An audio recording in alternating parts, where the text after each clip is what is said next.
Êxodo capítulo 10.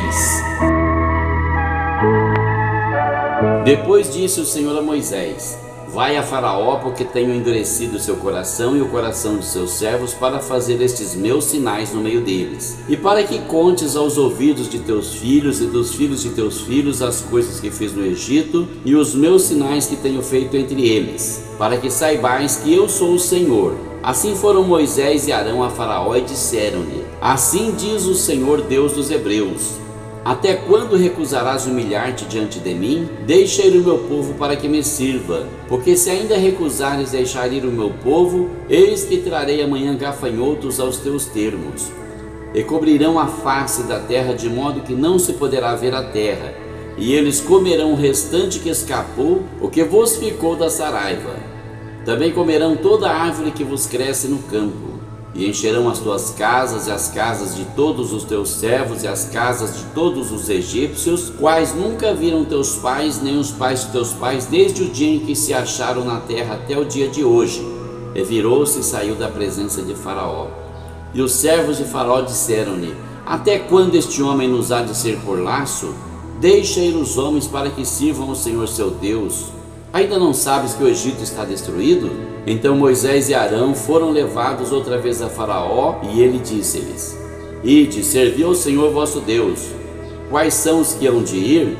E Moisés disse: Havemos de ir com os nossos jovens e com os nossos velhos, com os nossos filhos e com as nossas filhas, com as nossas ovelhas e com os nossos bois havemos de ir, porque temos de celebrar uma festa ao Senhor. Então ele lhes disse: Seja o Senhor assim convosco, como eu vos deixarei ir a vós e a vossos filhos, olhai que há mal diante da vossa face. Não será assim. Agora ide vós, homens, e servi ao Senhor, pois é isso que pedistes. E os expulsaram da presença de Faraó. Então disse o Senhor a Moisés: Estende a tua mão sobre a terra do Egito, para que os gafanhotos venham sobre a terra do Egito e comam toda a erva da terra e tudo que deixou a saraiva. Então estendeu Moisés sua vara sobre a terra do Egito, e o Senhor trouxe sobre a terra um vento oriental todo aquele dia e toda aquela noite. E aconteceu que pela manhã o vento oriental trouxe os gafanhotos. E vieram os gafanhotos sobre toda a terra do Egito, e assentaram-se sobre todos os termos do Egito.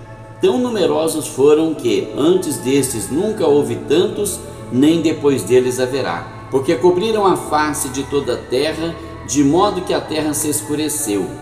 E comeram toda a erva da terra e todo o fruto das árvores que deixara a saraiva. E não ficou verde algum nas árvores, nem na erva do campo em toda a terra do Egito. Então Faraó se apressou a chamar a Moisés e Arão e disse: Pequei contra o Senhor vosso Deus e contra vós. Agora, pois, peço-vos que perdoeis o meu pecado somente desta vez, e que oreis ao Senhor vosso Deus para que tire de mim somente esta morte. E saiu da presença de Faraó e orou ao Senhor. Então o Senhor trouxe um vento ocidental fortíssimo, o qual levantou os gafanhotos e os lançou no Mar Vermelho. Não ficou um só gafanhoto em todos os termos do Egito. O Senhor, porém, endureceu o coração de Faraó, e este não deixou ir os filhos de Israel. Então disse o Senhor a Moisés: Estende a tua mão para o céu, e virão trevas sobre a terra do Egito, trevas que se apalpem. E Moisés estendeu a sua mão para o céu, e houve trevas espessas em toda a terra do Egito por 3 dias. Não viu um ao outro, e ninguém se levantou do seu lugar por 3 dias. Mas todos os filhos de Israel tinham luz em suas habitações. Então Faraó chamou a Moisés e disse-lhe: Ide, servi ao Senhor, somente fiquem vossas ovelhas e vossas vacas, vão também convosco as vossas crianças. Moisés, porém, disse: Tu também darás em nossas mãos sacrifícios e holocaustos que ofereçamos ao Senhor nosso Deus. E também o nosso gado há de ir conosco, nem uma unha ficará, porque daquele havemos de tomar para servir ao Senhor nosso Deus. Porque não sabemos com que havemos de servir ao Senhor até que cheguemos lá. O Senhor, porém, endureceu o coração de Faraó, e este não os quis deixar ir. E disse-lhe Faraó: Vai-te de mim, guarda-te que não mais vejas o meu rosto, porque no dia em que vires o meu rosto morrerás. E disse Moisés: Bem disseste, eu nunca mais verei o teu rosto.